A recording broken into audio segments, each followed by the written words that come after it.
Hello and welcome back to another reaction. In this occasion, Demon Slayer episode 5.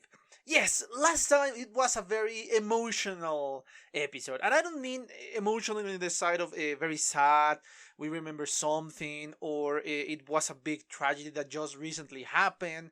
Especially connected directly to Tanjiro, to someone who is very loved by him.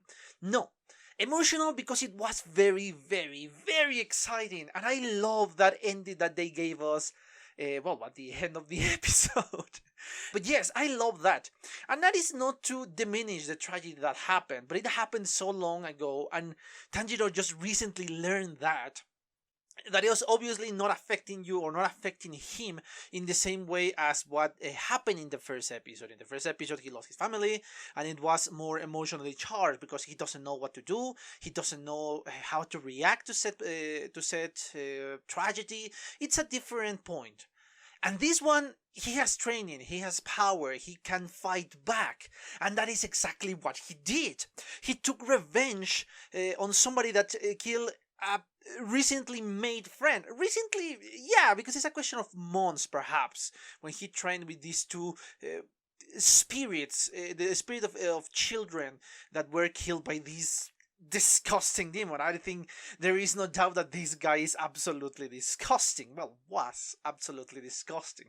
And I love the fact that I can say was. Yes, even if you kind of knew, if you put a cliffhanger here, or well, let's say if you don't see how he killed the demon, you put a cliffhanger, you kind of know, okay, I know that Tanjiro is going to survive. How is he going to do it? It's going to be more complicated. It's going to be, I don't know. It could be 1,000 things differently, even if you knew that he was going to win. But with this is so exciting because you know he won. You know he killed the demon and he's fine for that moment. We don't know if there is going to be another demon more powerful than this one and that he's going to attack and he has to pass another test, or I don't know. And that is the exciting part. That is what really gets me going because this is so exciting. This is so wonderful. And the satisfaction that the episode gave you in that last moment, oh my god, I just love it. I love it. As much as I love a good cliffhanger, I love when they give me this type of resolution. Because yes, even if I said, oh, I hate it, yes, I hate it because I need to wait for a while. But in that topic, I love it too because it makes it exciting. The next episode is exciting and you want to see the next episode. So yeah, it's a kind of love-hate relationship that I have with cliffhangers. But anyway, yes, I think I'm starting to talk way too much. Let me just remind you that if you enjoy the content of the channel, please consider subscriptions and turn on notifications. If you enjoy the video, please give me a thumbs up and leave a comment so I know what you think about my reaction, the video, or my commentary once you see it. In the description is obviously the reaction. I cannot post that on YouTube, alongside with my Twitter and the Patreon that I'm still working on. I still am not satisfied on how is it right now, so that's why I'm still working on the Patreon. Hopefully I'm going to have it ready in the next week for the next video. It's going to say, oh yes, now it's ready as much as I wanted. But yes, I need to wait for a while. Anyway, yes, I think I'm starting to blabbling way too much. Let's cut the presentation short and watch the video, shall we?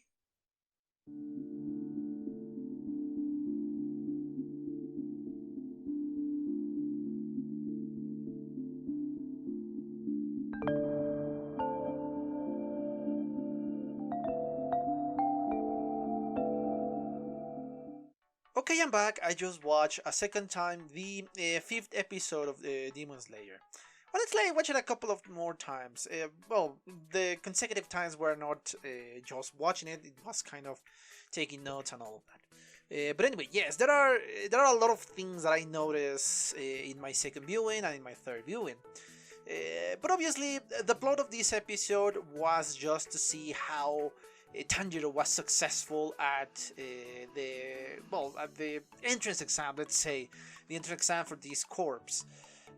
But yes, from what is implied in the last scene of, well, no, not in the last scene. In the last moments of the test, when they just return to these creepy kids or adults, I don't know what the hell they are. These two. When they return, it is implied that the rest of the children of teenagers were killed, were devoured, were done for. They are no longer there because I only saw 4, but it said that there were 5. I don't know who is the 5th member and why is he or she so mysterious. I think that perhaps is the I don't know, dude or girl in white that we saw in the opening. I guess that's the 5th member that survived this.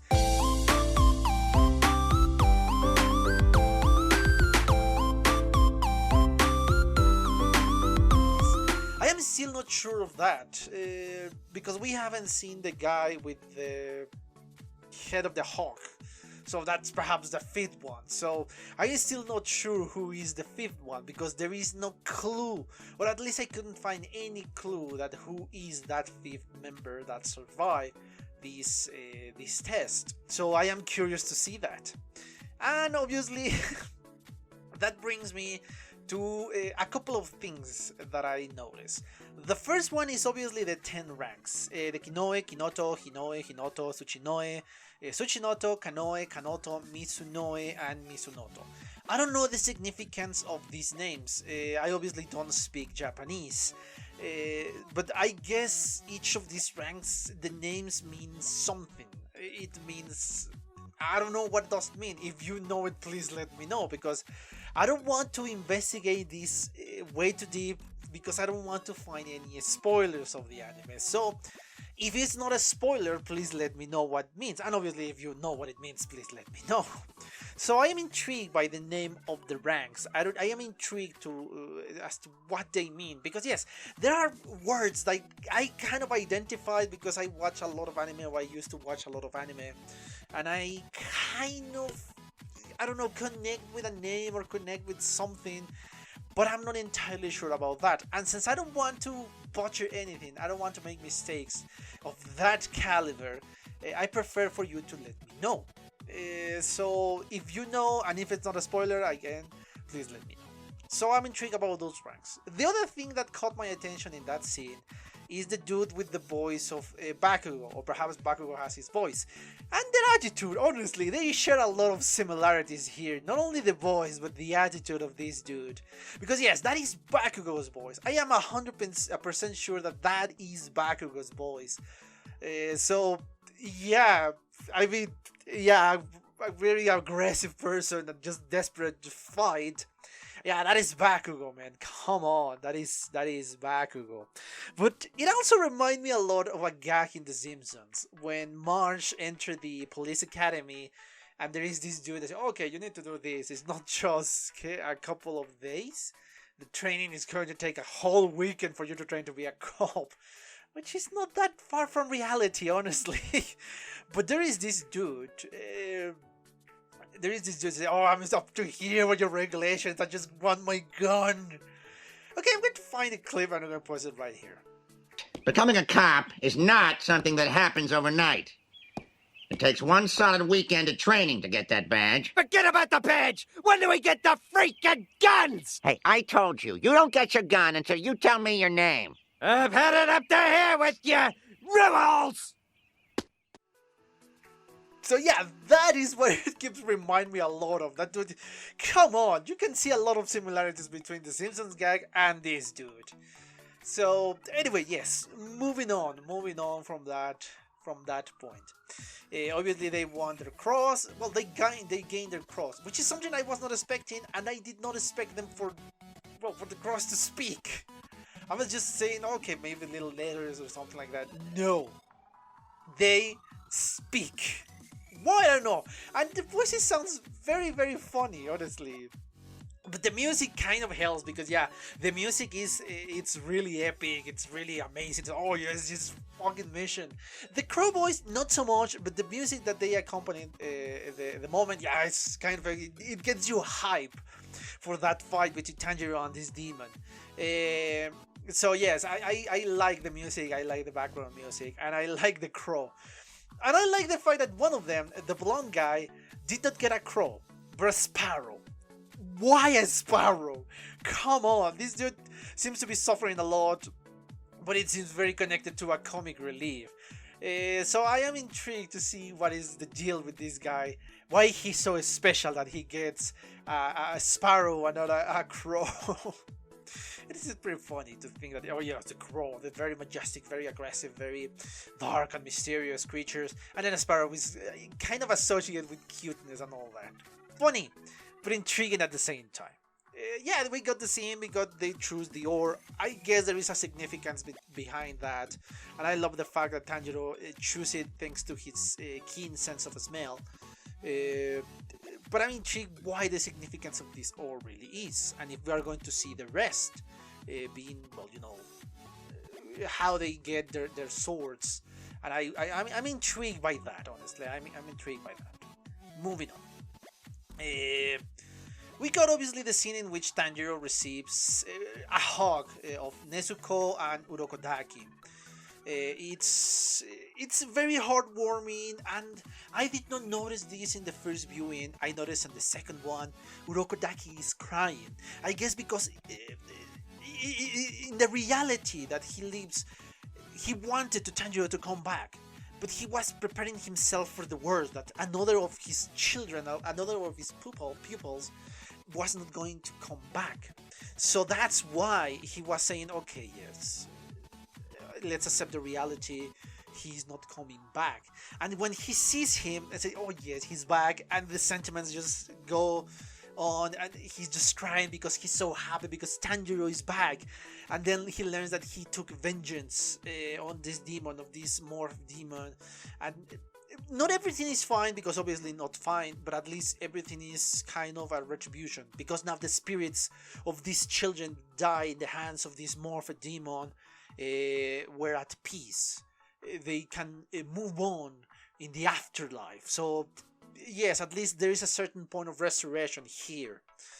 And obviously we are happy because Nezuko is up, and we'll learn a little bit more that perhaps she doesn't need to eat human flesh, because yeah, the human flesh is for them to recover the power, the demons.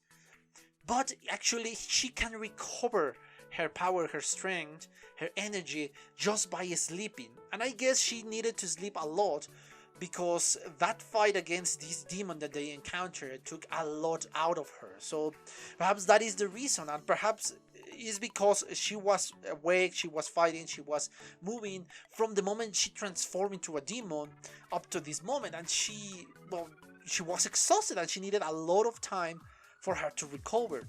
It's kind of the equivalent, yeah. Eating is kind of faster. Eating human flesh is faster for her to recover her energy, but sleeping is slower, but you are not damaging anybody. So that's why it took perhaps years to recover. And again, I'm not entirely sure of how the time in this moment was, but perhaps a year and a half for her to recover. So perhaps it's that. I want to know more about that one, and my guess is we're going to get this information in the future. So I need to be patient to know more about why Nezuko is like that. Why is she like that? And who is the guy who is transforming everybody into demons? So I'm intrigued by that. Anyway, moving on. We got the sword, and it's a black one. These swords are so special because they can absorb the sunlight, and obviously sunlight can destroy demons. So that's why these swords are so special, because they can kill demons, because I guess the demons cannot survive against sunlight, and since these swords absorb sunlight, they can, destroy the demons. They can be used to do that. That's what makes them special.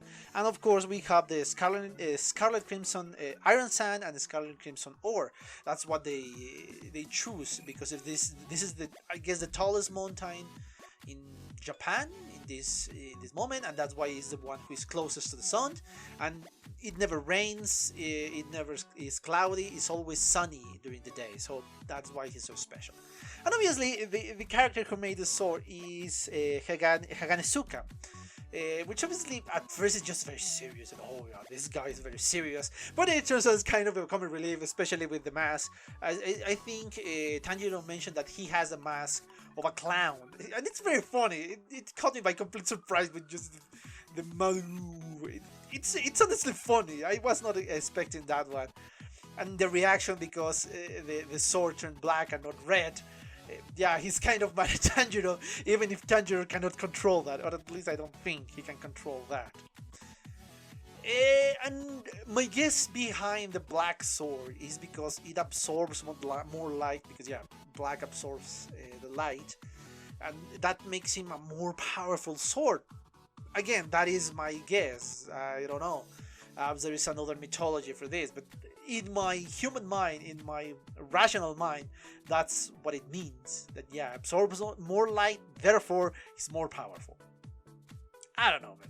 I don't know. It's probably that.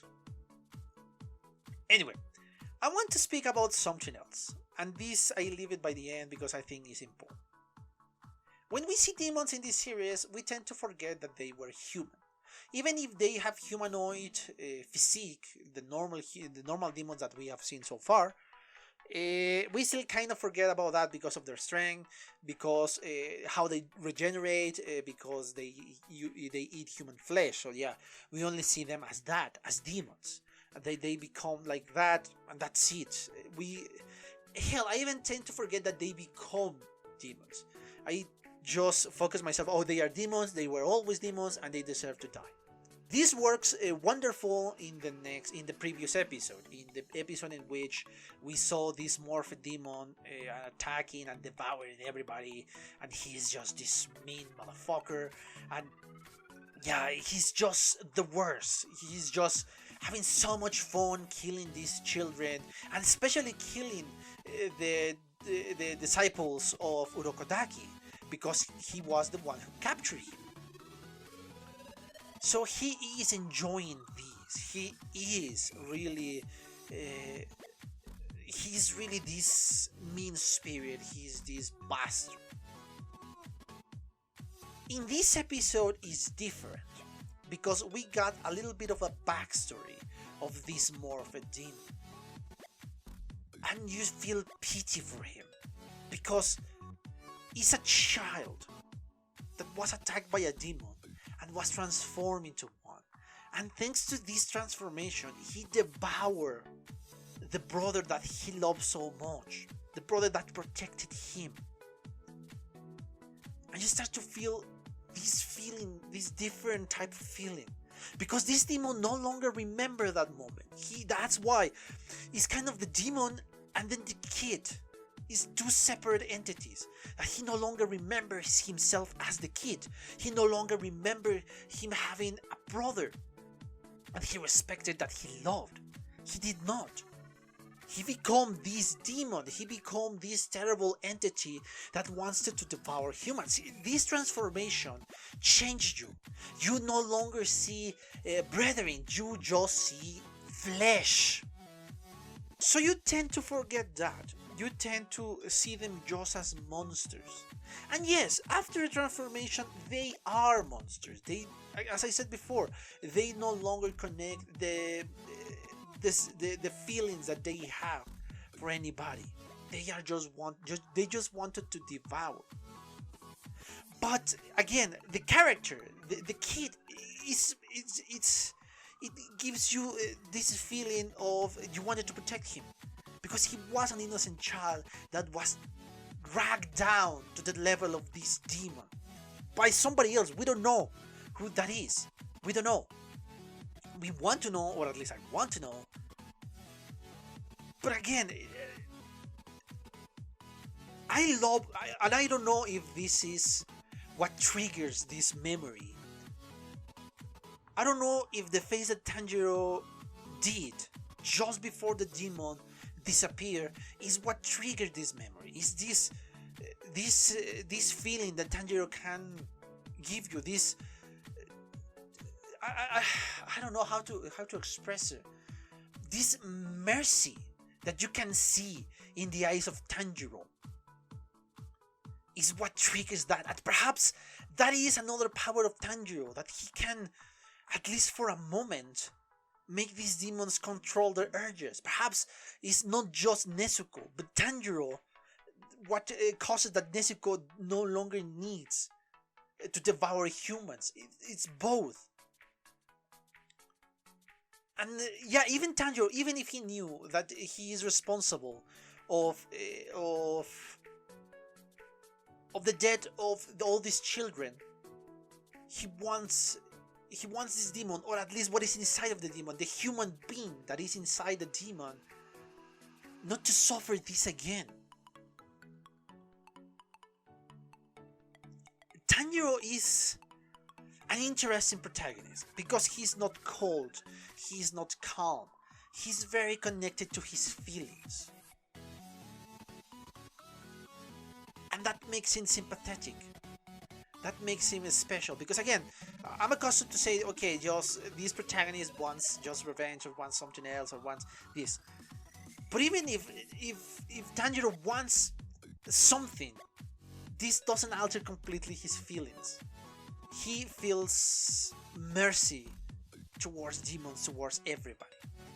And even if he kills them, he feels that he's liberating the human being that is inside of the demon. I like Tanjiro for that. Again, we're getting a lot of stuff from Tanjiro. We're getting a lot of stuff from him, and that makes him more relatable and a great protagonist in my opinion. I really like this anime, and I really like the protagonist. I genuinely love Tanjiro. And obviously we got in the end the kind of comedic preview of the episode. Again, we don't know anything about the next episode, and that is something I like because I can enjoy these scenes. And I was not expecting the freaking crow to appear there, honestly. Honestly, I did not expect it, but it's funny, and I will need to have to watch the next episode or the crow is going to peck me. So yeah, I will need to watch it. Not today because I need to do something else, but yeah, I'm gonna definitely watch it. But anyway, I think I exhausted the topic of this one. I hope you enjoy it, and let me just remind you that please consider a subscription, and obviously give me a thumbs up if you enjoyed the video, and leave me a comment so I know what you think about my reaction, the video, or my commentary. If you disagree, if you agree, just let me know. The link for the description, well, you already know. If you're watching this, you already know that the link for the description in the description is what takes you to the reaction, alongside with my Twitter and my Patreon. Again, I'm still working on the Patreon, so there is not much there. So if you are patient with me, I will try to transform my Patreon. Anyway, yes, I think that's it. I have nothing else to say, but thank you for your attention, and well, see you on the next one. Bye.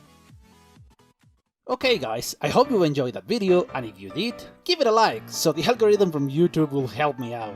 And check my other videos, share them, and also why not subscribe to my channel and join this community. And as always, I want to thank you for your attention, your likes, and even your dislikes, your comments, which is something I always look forward to read.